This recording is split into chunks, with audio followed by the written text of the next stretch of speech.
millennials specifically, right? We got folks who are 28, 30, 32, 35, let's say 28 to 35, I'll give as the window, who are working for companies right now who maybe aren't in tech, but they have friends who are, and they're seeing the money that their friends are making and the fortunes that are being created from owning equity in the company that they work for. And so they're starting to demand themselves, regardless of what the shop is, that the company pay them in equity. So a lot of companies outside of the tech sphere are also jumping on the bandwagon now and offering that.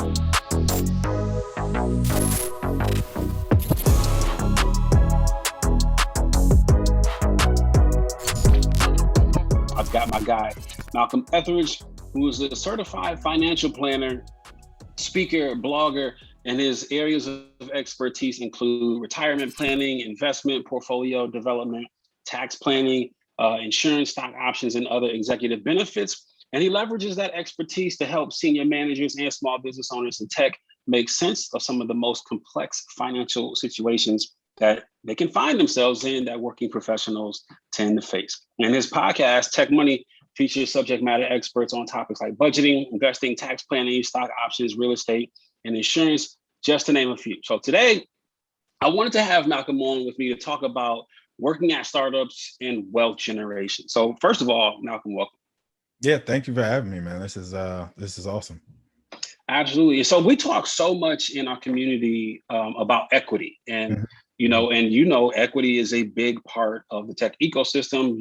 One of the things many companies do to get great talent is they provide equity, not on top of the salaries. Yeah. And the salaries can be something to be of note also. But I want to talk specifically about equity. And first, let's just set the stage on what equity is and how it might be unique to the tech industry. Yeah, so equity comp used to be unique to the tech industry. I'm learning as time goes on that millennials specifically, right? We got folks who are 28, 30, 32, 35, let's say 28 to 35, I'll give as the window, who are working for companies right now who maybe aren't in tech, but they have friends who are, and they're seeing the money that their friends are making and the fortunes that are being created from owning equity in the company that they work for. And so they're starting to demand themselves, regardless of what the shop is, that the company pay them in equity. So a lot of companies outside of the tech sphere are also jumping on the bandwagon now and offering that. But in Silicon Valley, right, I'll use Silicon Valley as the general broad, right, grouping, even though folks in tech are working in Texas and Florida and God knows where else at this point. But like, it used to be that was something that was reserved for those people in Silicon Valley, in tech companies, and they refused to work for a company that didn't offer them a piece of the pie, right? And so I want to own a piece of the work product that I am helping to create. I sign all these agreements when I come in the door that say I can't take any of the work product with me, right? If I create some service or some feature, some app, Google lets you do your 10% time, right? If I create Google Maps or Gmail during my 10% time, I can't take that with me. Google owns it. But at least I get to participate in the upside and the value creation that add-on I created happens to generate over time by owning equity in the shop. And so it's kind of, everybody's happy, right, on both sides. When you say, let's say I created a feature in Gmail and I work for Google, and let's not just leave it's Google, let's say any startup, I create a feature that becomes a thing. How valuable could that be? Both to the company and to me as an individual who's on the payroll here. Like, can you talk about some instances where that could actually provide a serious windfall for some folks? My God. Yeah. So I'll give you a real specific example. I won't give too many details to not tell anybody's life story for them, but I happen to have a client who worked for Coinbase for a while, right? We all know Coinbase IPO'd recently and to big acclaim, right? On day one, I can't remember what the starting price was supposed to be, something like $40, and it shot all the way up to like close to 300 on its first day of trading. So this particular person, his net worth was about $100,000 before Coinbase IPO'd. Coinbase IPOs and he's now an 8 millionaire. So like, just think about like how life changing that money is for somebody in their 30s who like had student loans, suddenly they don't, didn't own a home, suddenly they do, didn't even have the word legacy anywhere close to the tip of their tongue, and now they do, right? So like those kind of things are what happens from being that close to value creation. So the rule, I won't call it a rule, but one of the things I always tell people who are like, I want to get rich, right? I want to work and get rich. You can save your way to about $2 to $3 million over the course of a 35 or so year career by diligently saving, not spending anything crazy. Like I've seen it happen. I have clients that are in their 60s now. They've been working really hard. They command a high salary. They don't spend anything crazy, and they have about $2.5 to $3 million that they've saved over time doing it the quote unquote right way.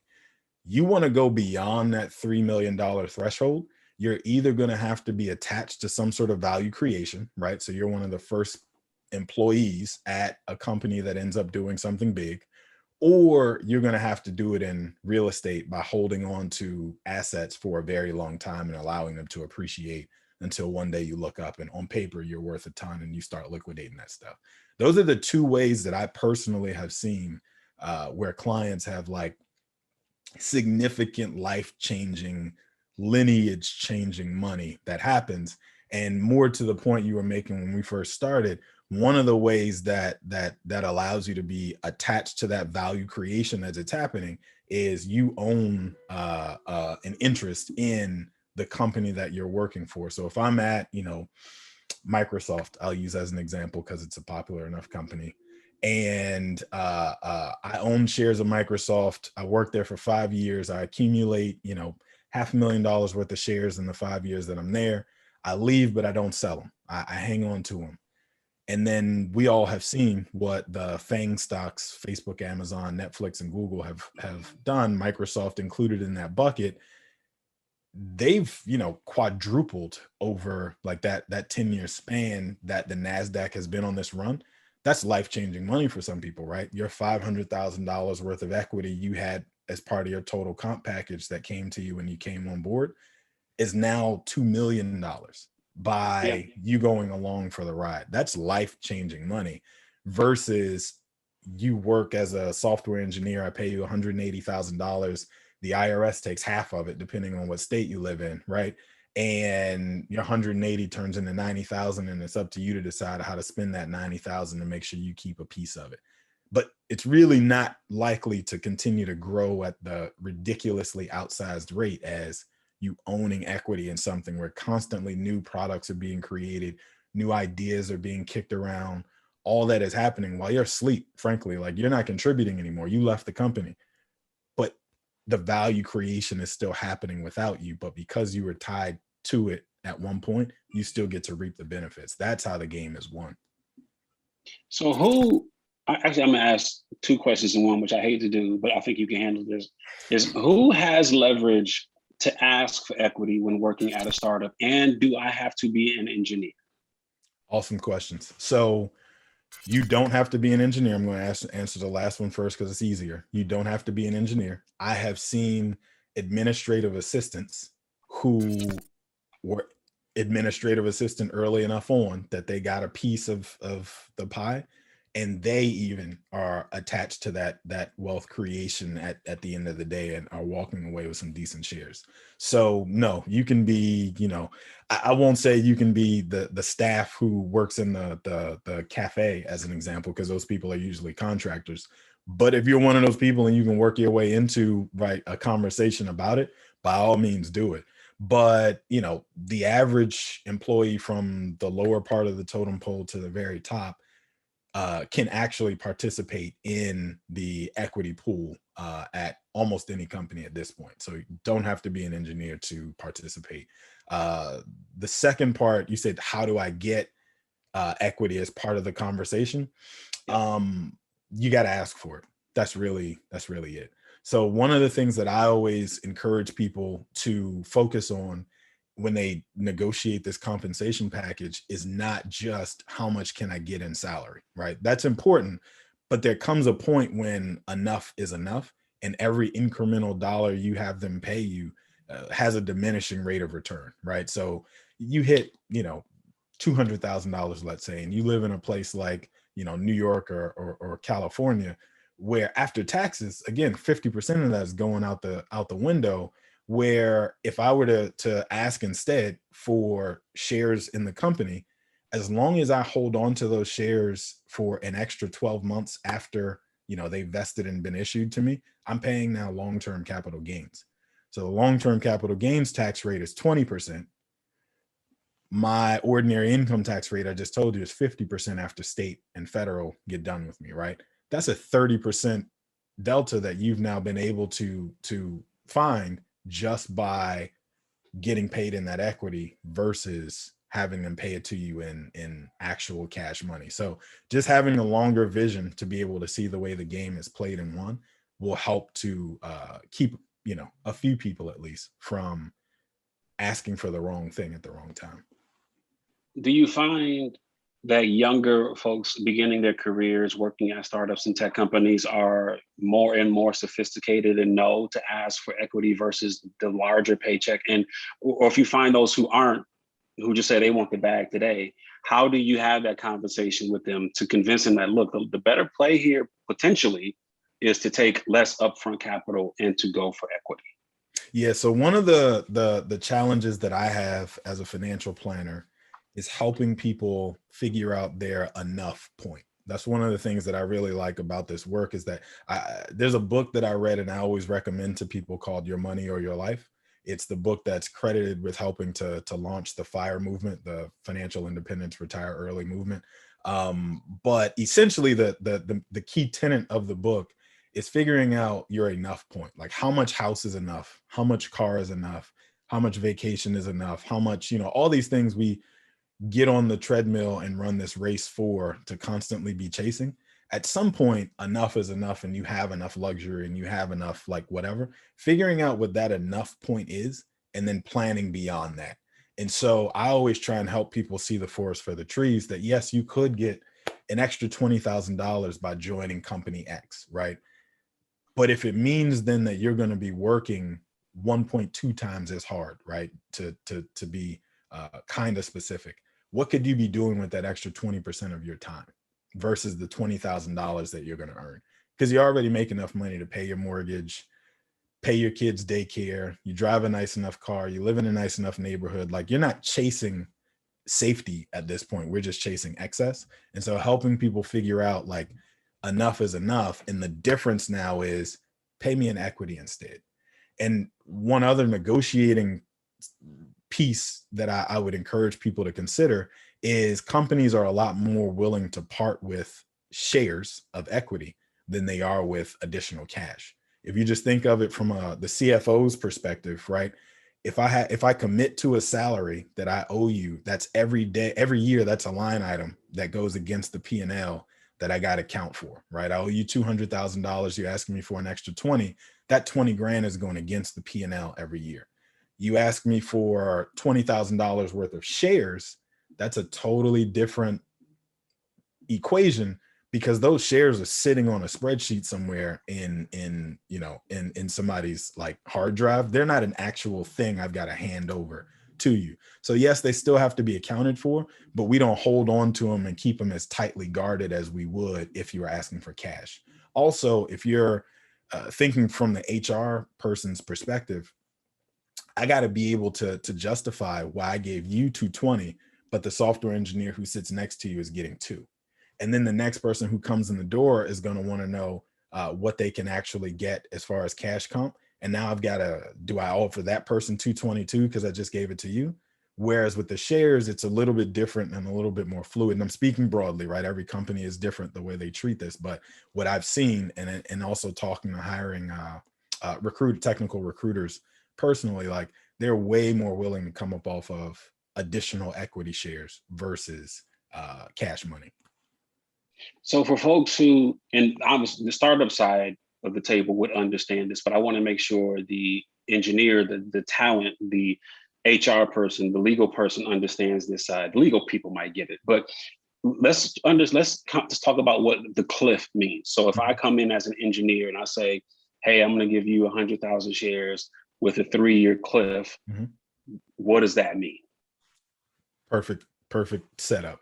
So the cliff vest that you're talking about is how long you have to be at the company before you actually take ownership of those shares. So to keep from being too super nerdy or super technical, the IRS and the company have this trade that happens, which is called constructive receipt. So you have constructively received at the end of a 3-year period those shares, which means with it, you also have taken on the tax liability for those shares and whatever they're worth at the time. So $100,000 worth of shares, you wait the 3 years that you have to vest, right? You have to be at the company 3 years before those shares vest, and technically now you own them. At that point, the moment they get issued to you, regardless of whether they're restricted stock or non-qualified stock options or performance share units or whatever, once you take ownership of those shares, you also take ownership of the tax liability.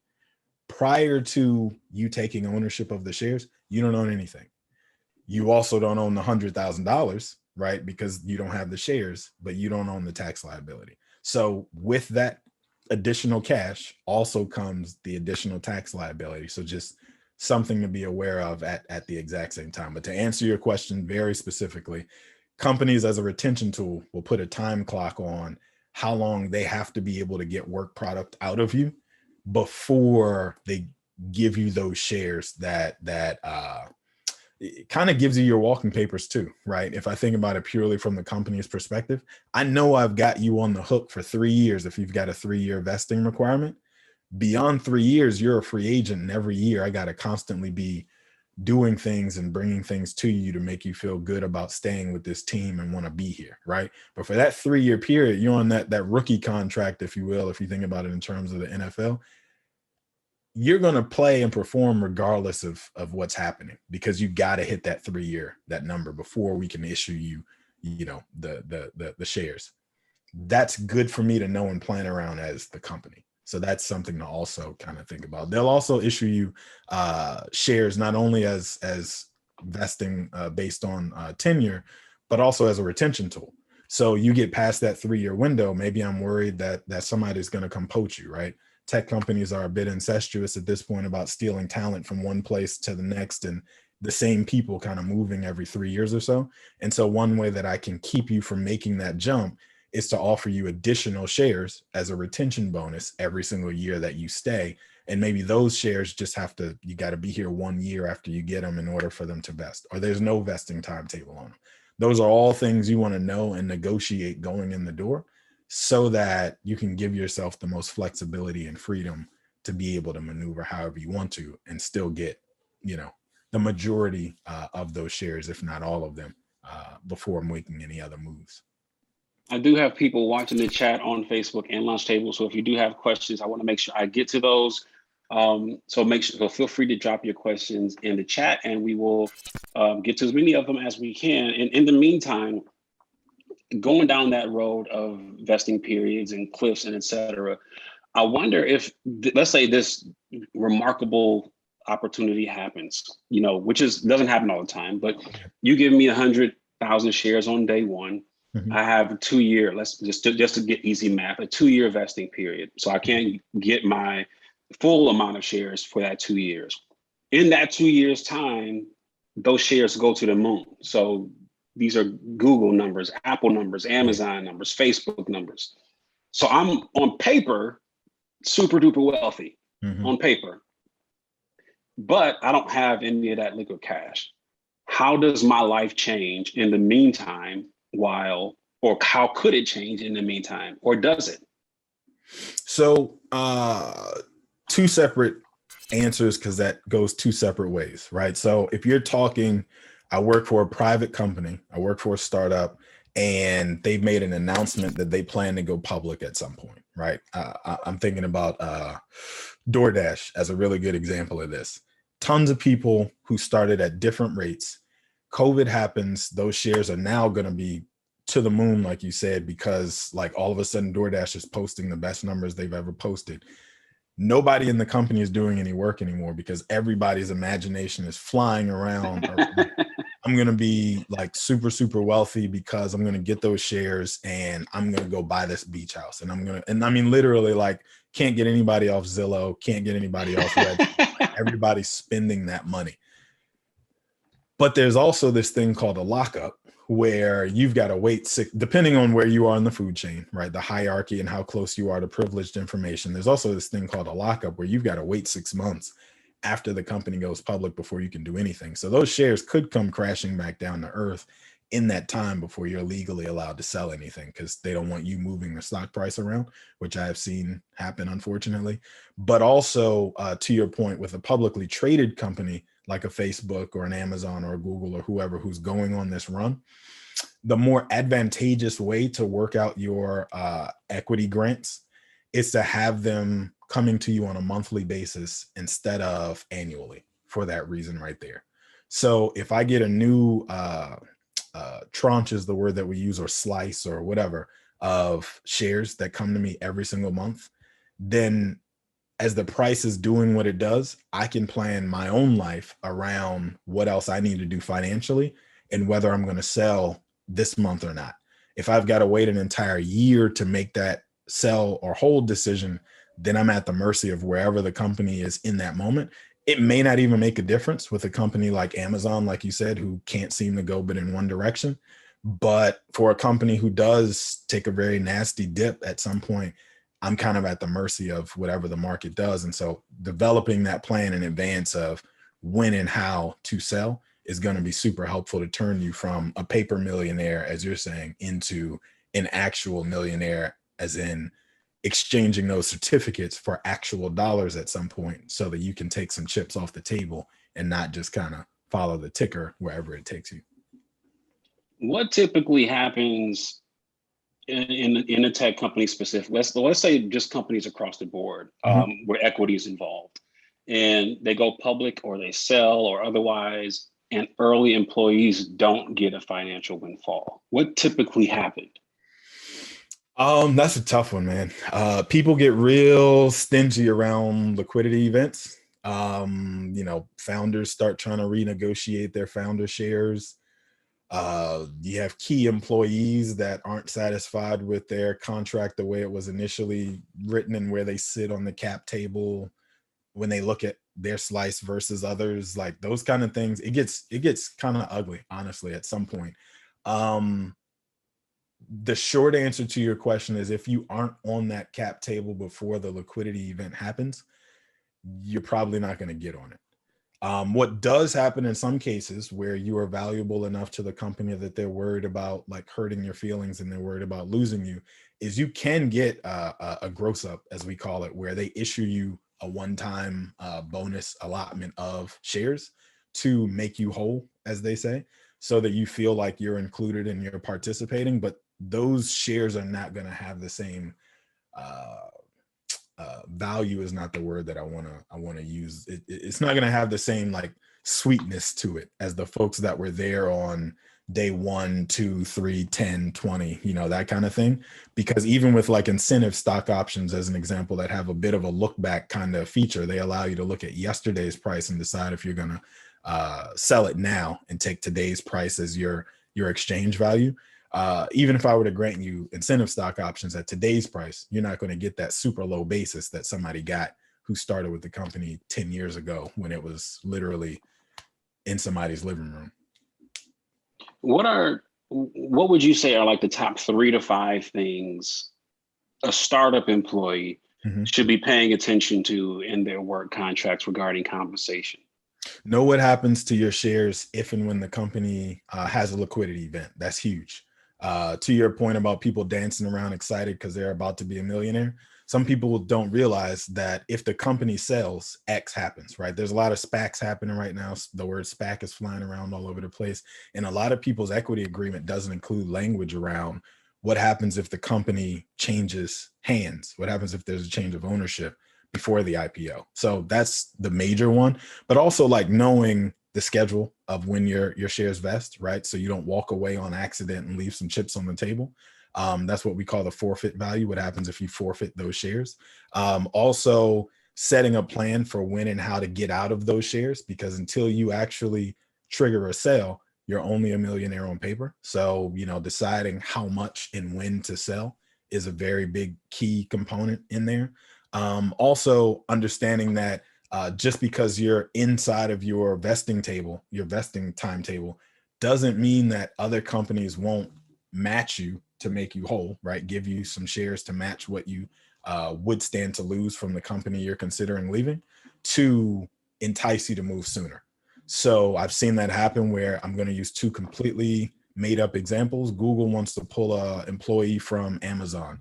Google will say, instead of you waiting the extra year and a half for your shares to vest, we're going to match the shares that you would lose and give you an extra 10% on top of that to get you to leave today instead. So don't be afraid to ask. Don't be afraid to ask questions, because you'd be surprised like what people are willing to how flexible people are willing to get, to make it happen. You asked me for 5. I don't know if that was 5, but 3 to 5, 3 to 5. Yeah, you got that. You got there. Not everybody's going to be a founder, and talk to me about some of the benefits that could be uniquely available to senior level people at a startup. Whether I'm coming on as a chief operating officer, what are some things outside of equity as part of my benefits package?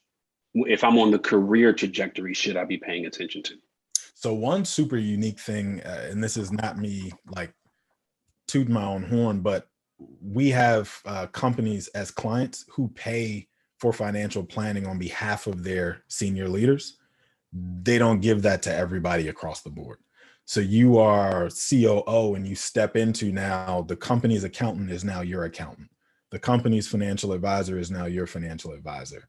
The company may even comp you a car, right? Because I can have a corporate lease and assign it to you. Your travel budget starts to look a little bit different. All those kind of things are different and unique to not even necessarily just the C-suite. I've seen it at the director level, the senior vice president level, that sort of thing. But also real quick, you said not just equity, but as far as equity is concerned, your shares look different too in the C-suite or at the senior director level. So incentive stock options are usually held just for the super top of the organization chart. Everybody else gets what's called restricted stock units.